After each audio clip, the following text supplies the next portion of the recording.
Hi there everyone and welcome. Thank you so much for joining us for one of our weekly AT&T webinars here. I'm Sam. I'll be moderating this presentation behind the scenes today.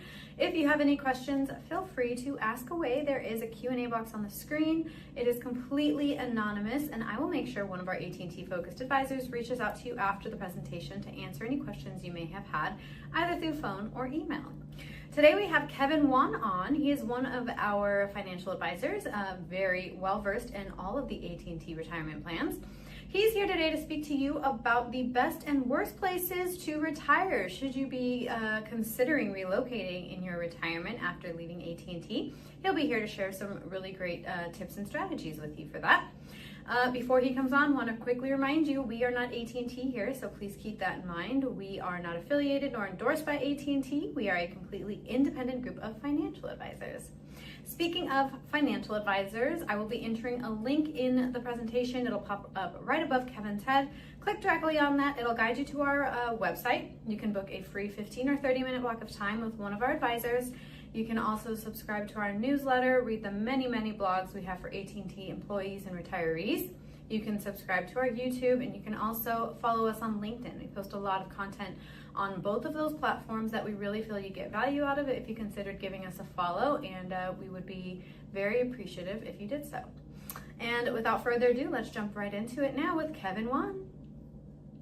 Hello, I'd like to welcome everyone to today's webinar. My name is Kevin Wan. I'm one of the certified financial planners here at Wealth Enhancement Group. One of the topics that comes up quite often amongst retirees is once they retire, should they remain in their current place of residence, or is there a possibility of moving out of state to another state, or perhaps even overseas? So today we're going to cover some of the topics that go into this decision. We'll cover some of the tax considerations, the different cost of living costs for different areas within the country and even overseas. And then we'll talk about the healthcare and economic considerations. But the bottom line is to make sure you have a well thought out plan and have a good plan in place. Now, there's a saying, without having a plan is planning to fail. And you really don't need to be in that sort of situation, even if it pertains to retiring somewhere else. A company like Wealth Enhancement Group, we do offer a complimentary, what we call the Retire Kit.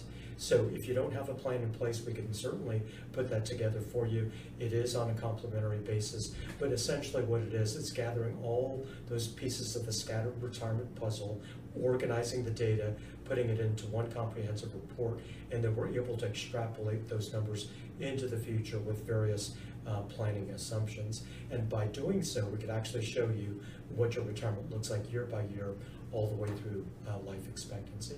We can even create multiple scenarios. We can create one scenario with you remaining in your current residence, and then scenario 2 could be with you retiring in a different state, or perhaps even a different country, as long as we have the data inputs for those two situations. So let's go ahead and get started. Now, a couple things to consider right off the bat is the tax considerations. If you plan to move to another state within the U.S., what is the different tax impact? Not only with property tax and sales tax and all the other taxes, it's really important that you gain a good understanding what those taxes will be in that new area that you may be considering.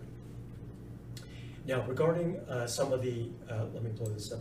Now, regarding some of the no state income tax areas, you can see here there's several states within the U.S. with no state income taxes. That would be Alaska, Florida, Nevada, New Hampshire, South Dakota, Tennessee, Texas, Washington, and Wyoming.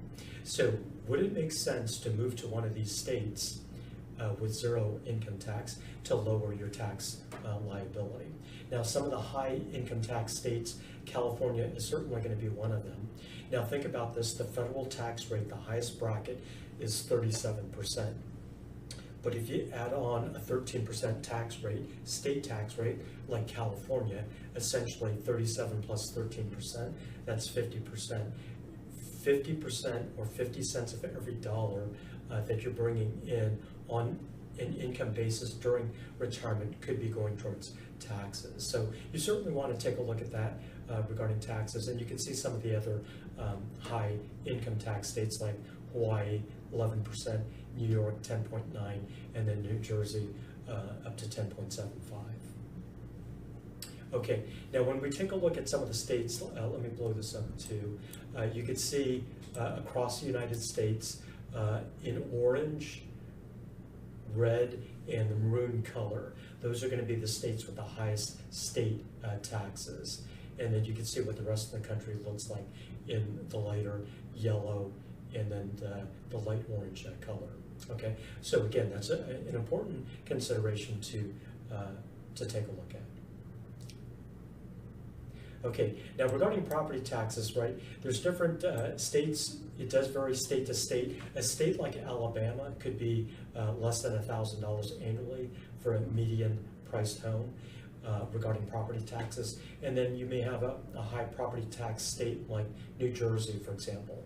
Typically those home prices are more, and then as a result, that also equals a larger property tax bill. So when you take in comparison here, in this example here, we have a retiree couple in their 60s. So would you rather pay a property tax less than $1,000 like Alabama, or somewhere like New Jersey, which is just under $10,000? So that $9,000 difference over a 20, 30, or even a 40-year retirement can equate to hundreds of thousands of dollars of extra property tax expense. Okay, now when we take a look at the property taxes across the U.S., let me blow this up a little bit here so you can see this. These are just averages here, state by state, but be careful, because if you pinpoint a certain county, a city and county that you want to move to, you want to make sure that you understand what those local city and county taxes are. So for example, like Texas, you can see on the screen here, it shows the base property tax rate at 1.38%. But we have a lot of clients who live and retire in Texas, but their property taxes are hovering in that 2% range once those additional taxes are added on. And even a state like California, for example, to the left there, you can see the base property tax rate could be 0.7%, but then when you add in all the additional special assessment taxes for that local area, it could easily raise that tax rate to 1.2 or perhaps even 1.5. So it's important to do your due diligence, whatever city and county that you potentially are looking at, that you really get the breakdown of what the total property tax bill will be if you do decide to make that move. Okay, and here you can see some of the highest combined state sales tax. That certainly comes into play as well, right? The sales tax that you pay. So you can see Louisiana, 10.12, Tennessee 9.61, Arkansas 9.48, Washington 9.47, and you can see the list there. But keep in mind, even if you take a look at, for example, like a state like California there in the middle, it shows 8.98%, which is an average across all the counties within the state of California. The state sales tax for the state of California is actually 6.25%, but certain counties, they actually have those add-on sales taxes. So a city in California like Lancaster is actually at 11.25%. So again, it's really important that you really dial in to the city and the county that you're looking at, so you can understand what that sales tax is going to be.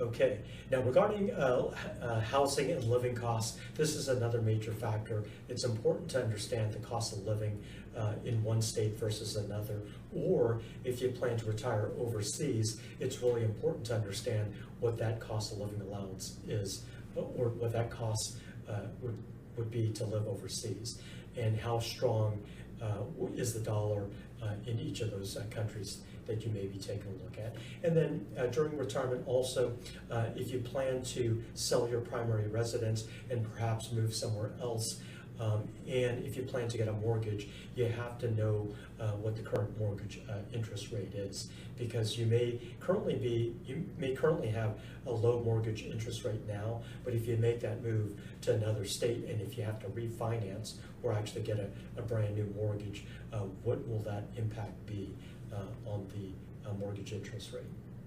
Okay, so here you can see some affordable, you can see somewhere like Arkansas, which is considered very affordable, right? The median home price there is about $250,000. But if you look at a high cost area like California, the median home price could be hovering over $750,000. So it's really important to understand what the cost of living and what the home price would be in the new area that you may want to consider moving to. Okay, so here an example here.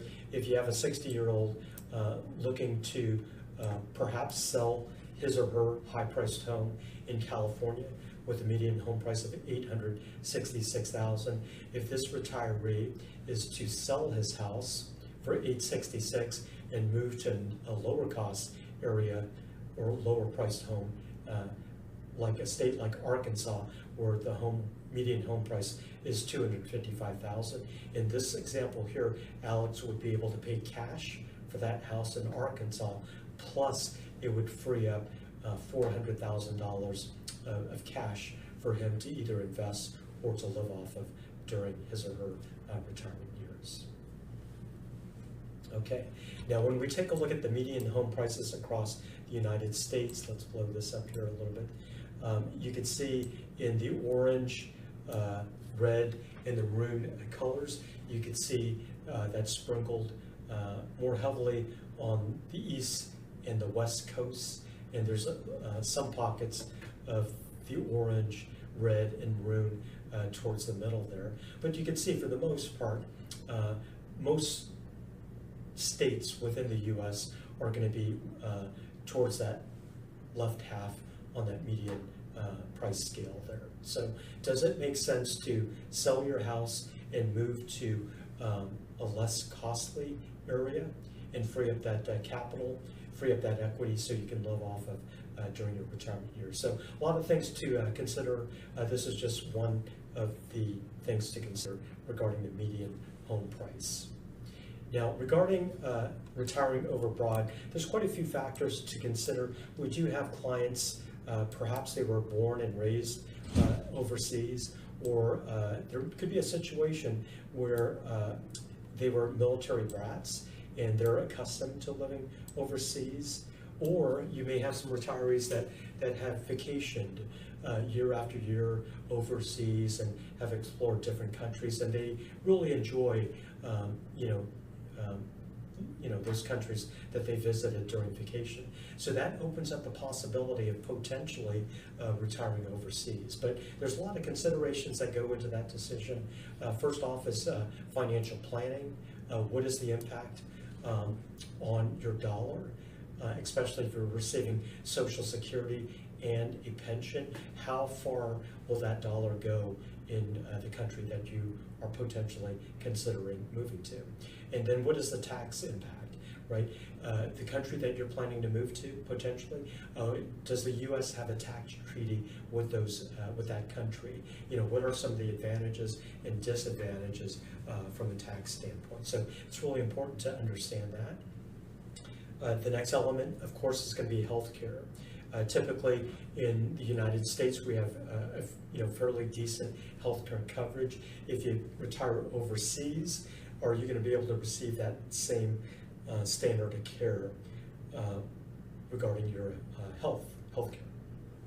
And then also residency and visa requirements. Some countries have very strict policies regarding these requirements, and then other countries may be a little bit lax on that. So it's really important to understand that, to make sure you meet the requirements, because you certainly don't want to relocate overseas and then have to find out years later that you may not meet the requirements and have to move back.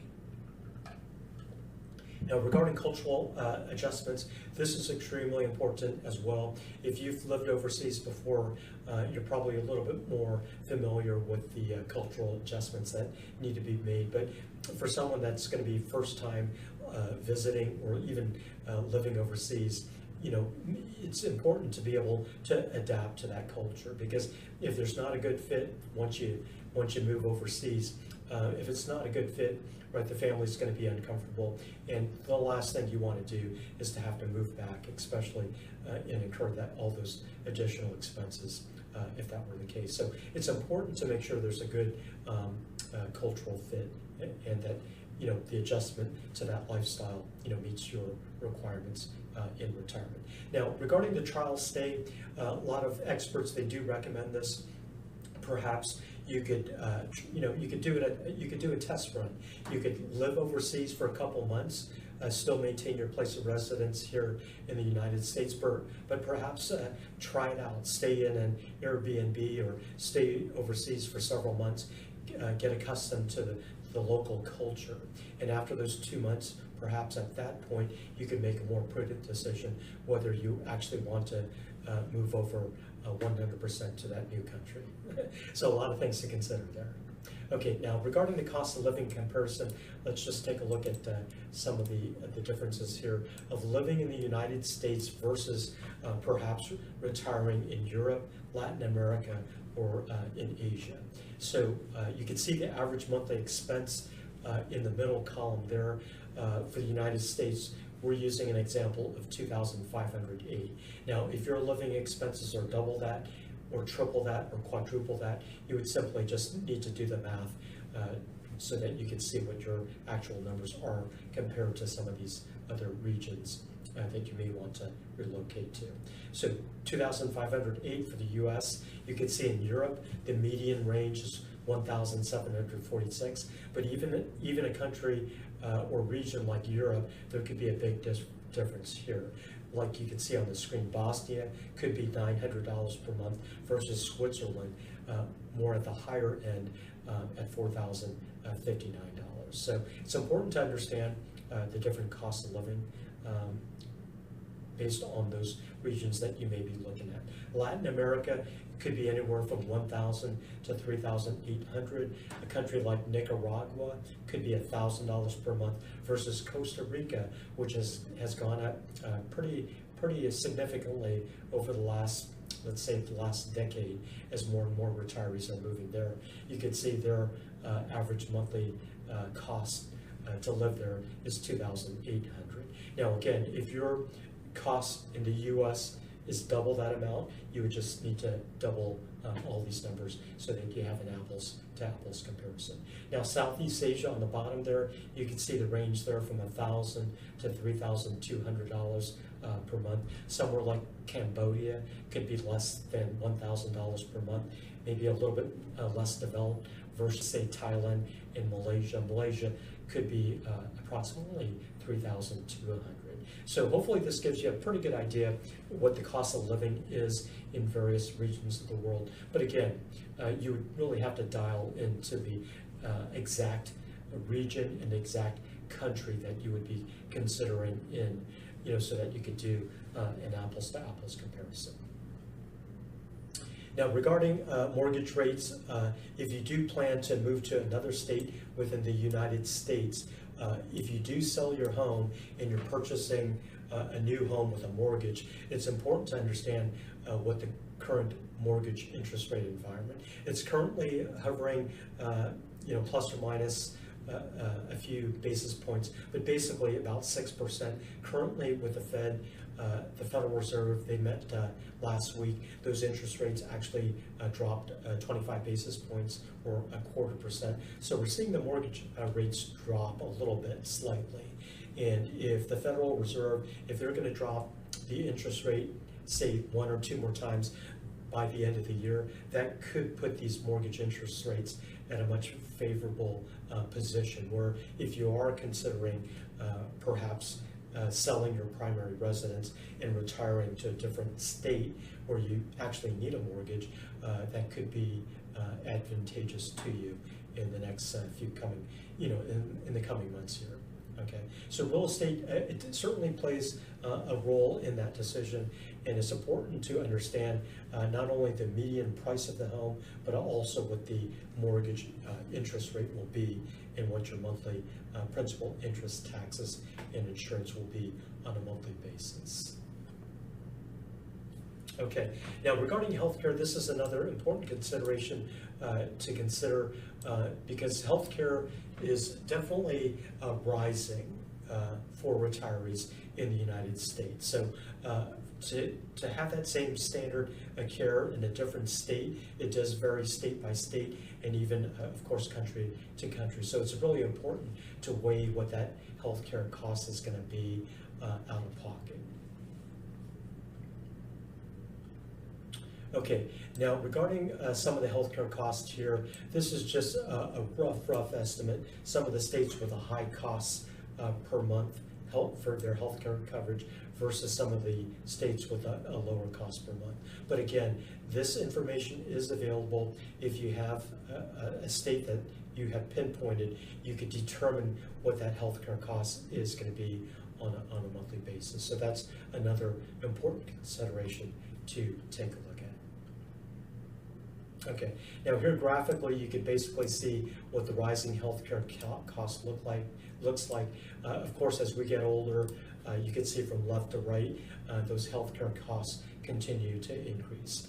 Now for 2026, Medicare Part B, we already know that's going to go up 11.6%. So currently the lowest that someone could pay for Part B for Medicare is currently $185, but with that 11.6% increase, that's going to raise that Part B cost up to $206. So it's really important to have a good plan in place to kind of map out what your healthcare costs are going to be, not only for the current year, but all the way through your retirement. Okay, now regarding inflation, when we run the complementary retirement roadmap, we do include an inflation factor on these plans, and we currently are using about 2.7% as a rate of inflation. But you can see, especially over the last few years, when we came out of COVID, that inflation rate was approximately 8%, but it has gone down since then. But it's important to make sure that inflation rate is planned into your plan. And you can see on the bottom there, fortunately with Social Security, there is a cost of living allowance built into that monthly benefit, but at the same time, those, the Medicare costs continues to exceed that rate of inflation. So a lot of moving parts to consider when making this decision, whether to stay where you're currently at to another state or perhaps overseas to another country. Okay, so as we wrap things up, it's important to consider all of these elements here. What is the cost of living allowance where you currently reside versus another state versus another country? And it's important to understand the taxes, not only the sales tax for each area, but also the property tax, and then also the income tax rate. What does that look like from a 30,000-foot view? It's important to take a look at the healthcare quality, some of the services that are provided in different states and different regions of the world, and then the housing affordability. How affordable would it be to live somewhere else versus where you're currently living? But the bottom line is, at Wealth Enhancement Group, we do offer that complimentary retirement cash flow analysis. So if you currently don't have a written plan in place, or if you don't have a plan that shows what it looks like if you remain where you're at versus where you plan to potentially relocate to, make sure you reach out to one of our team members and we can help you construct that complimentary retirement cash flow analysis for both scenarios, where you're currently living and then where you would potentially like to move to. We could actually create that scenario for you. Now, just to wrap things up, there's an interesting statistic: 74% of Americans aged 50 and above do not have a written plan for retirement. And really, there's no excuse for that, especially with a company like Wealth Enhancement Group. If you spend about 15 to 20 minutes with you, we can gather the data so we can create that complimentary retirement roadmap for you, so you could actually have a written plan in place. Okay, so I'd like to thank everyone for attending today's webinar. We look forward to seeing you in the very near future. Take care. Bye-bye.